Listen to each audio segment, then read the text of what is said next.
वंदे मातरम।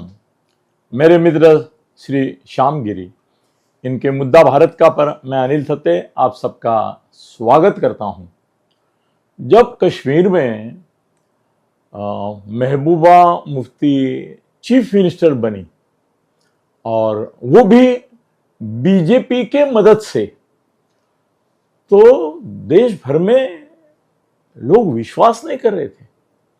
कभी अगर किसी ने बोला होता ये घटना घटने से पहले कि भाई कश्मीर में सरकार आएगी और उसमें बीजेपी भी होगी और बीजेपी की मदद से महबूबा मुफ्ती एक मुसलमान व्यक्ति मुख्यमंत्री बनेगी, तो इम्पॉसिबल, असंभव असंभव, ऐसा आक्रोश चारों ओर से आता था। लोग बोलते थे अरे क्या बात करे, क्या मैड हो गई, क्या कोई नशे में है, कुछ भांग चढ़ाई है क्या आपने, क्या बात कर रहे हो।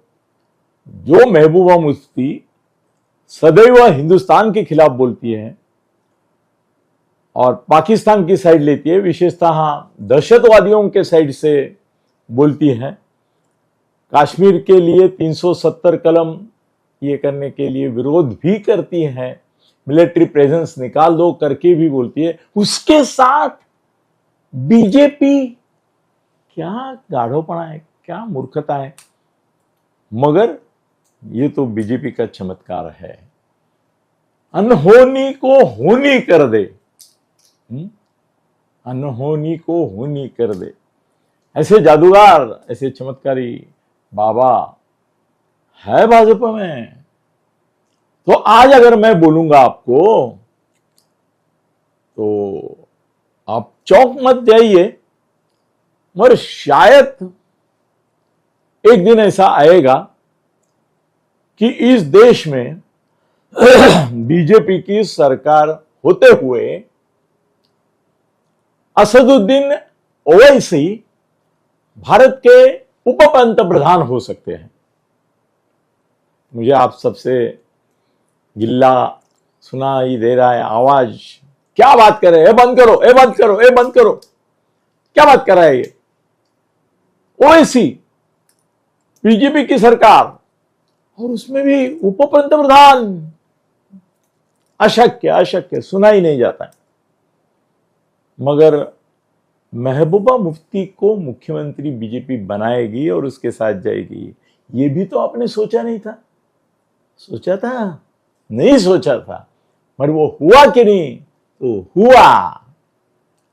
वैसे ही मैं आज बोल रहा हूं।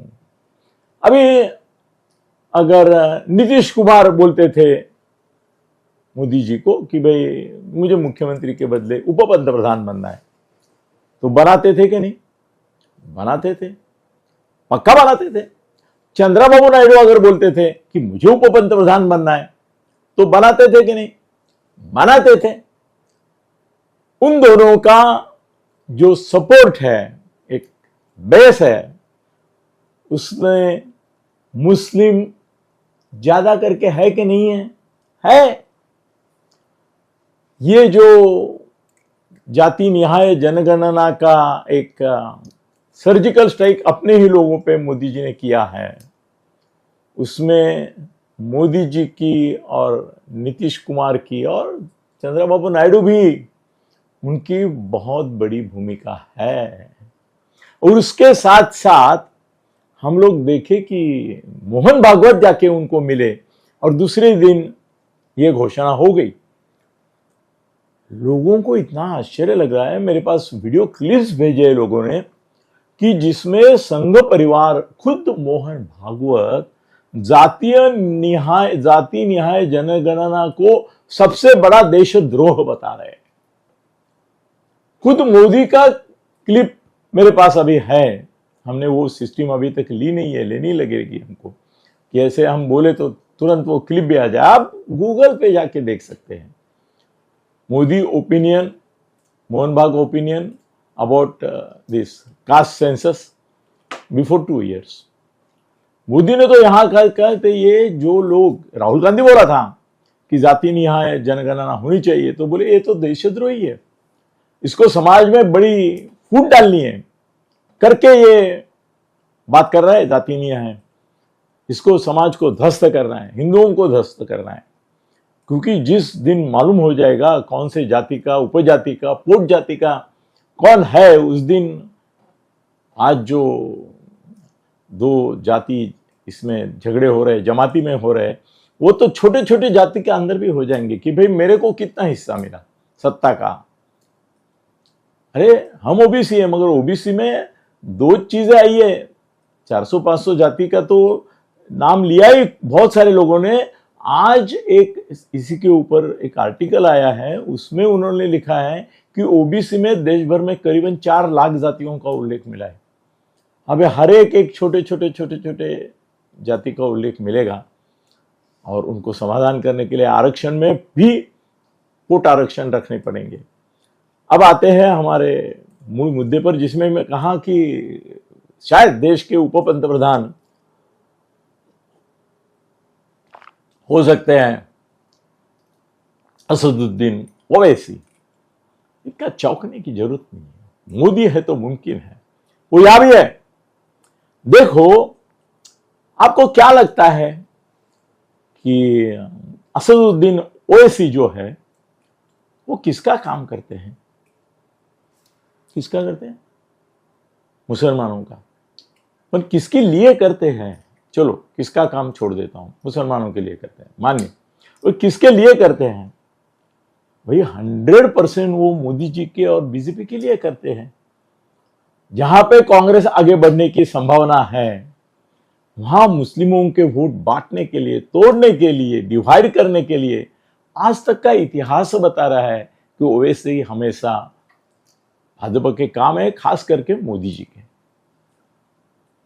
वो ओपनली आपको मिलते हुए नहीं देखेंगे, ओपनली बात नहीं करते देखेंगे, क्योंकि उनको एक काम दिया गया है ओवैसी को कि तुम मुस्लिम जो है उनको भड़काते रहो, उनमें एक बात फैलाते रहो और एंटी हिंदू भावना आपके पीछे कंसोलिडेट करो कि आपका उम्मीदवार जहां भी खड़ा रहेगा वो मुसलमानों के बाकायदा वोट ले सके। और कांग्रेस का आधार है मुसलमान ही है, तो उनके वोट बढ़ जाएंगे। और ये काम ओवैसी ने आज तक बड़ी ईमानदारी से किया है। अभी ऐसा है कि अभी तक ओवैसी का काम इतना ही था कि मुसलमानों के वोट तुम्हारी ओर खींचो और कांग्रेस को छाटो। अब ऐसा हो गया है कि पिछले कुछ दिन से हम देख रहे हैं कि असदुद्दीन ओवैसी मुसलमानों के साइड से तो बोलते हैं, मगर वो अभी हिंदू मुस्लिम एकता के सबसे बड़ा प्रवक्ता हो चुके हैं। और भाजपा की जो मांग है, भाजपा का नेता और कार्यकर्ता और सभी पार्टियों के नेता कार्यकर्ता जो मांग करे कि पाकिस्तान को सबक सिखाओ।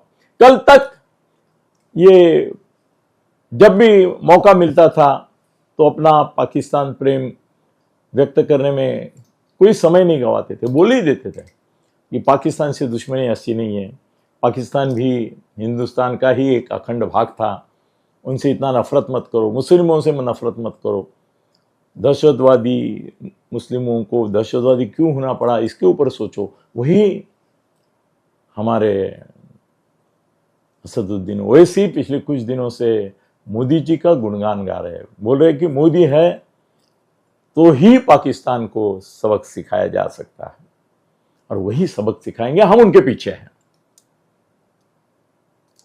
ऐसा अगर कल हो गया कि इसके कारण, मोदी जी के कारण, मोदी जी उनके साथ है, वो मोदी जी के साथ है, ऐसा लोगों के समझ में आने के कारण लोग कांग्रेस को भुला के ओवैसी को ही मत देना चालू करेंगे अगली लोकसभा तक। तो शायद आज नीतीश कुमार और चंद्रबाबू नायडू ये जैसे एक दो बैसाखी पर जैसे अभी बीजेपी की सरकार, मोदी सरकार खड़ी है, और वो दोनों अगर पीछे हटते हैं तो सरकार गिरेगी। तो शायद हो सकता है, कौन जाने क्या होगा।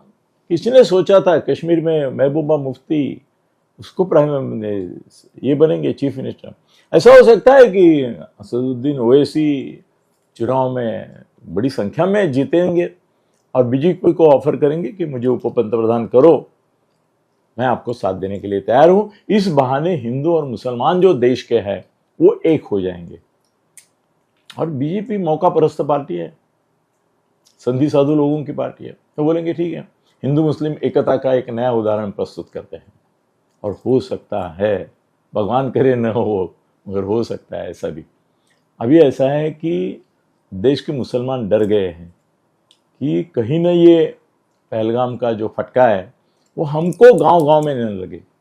तो मुस्लिम नेता बिल्कुल अबाउट टर्न करके भारत की साइड ले रही है, हिंदुओं की साइड ले रही है, निषेध कर रहे हैं पहलगाम का और मोदी जी का तारीफ कर रहे हैं, क्योंकि वो जानते हैं कि अभी अगर हमने कोई अलग बात की तो देश का 30 करोड़ मुस्लिम समाज जो है वो मुश्किल में आ जाएगा। और उनको ये भी मालूम है कि अगर भारत पाकिस्तान युद्ध नहीं होने वाला है, फिर भी अगर हो गया तो गांव-गांव में मुस्लिम असुरक्षित होंगे। उससे अच्छा है वो उनके मुल्ला मौलवी भी एक दिन में इससे बराबर सीख गए कि मैंने वो निषेध मोर्चे भाई हिंदुओं के नहीं निकले, इतने तो मुसलमानों ने निकाले पहलगाम के हत्याकांड के खिलाफ। तो असदुद्दीन ओवैसी और मोदी, इनकी साठगांठ पर्दे के पीछे थी, अभी वो पर्दे के आगे भी आ गई है। ठीक है, जिनको हिंदू मुस्लिम एकता का नारा अच्छा लगता है उनके लिए अच्छी घटना है, जो उनको नहीं लगता उनके लिए बुरी घटना है।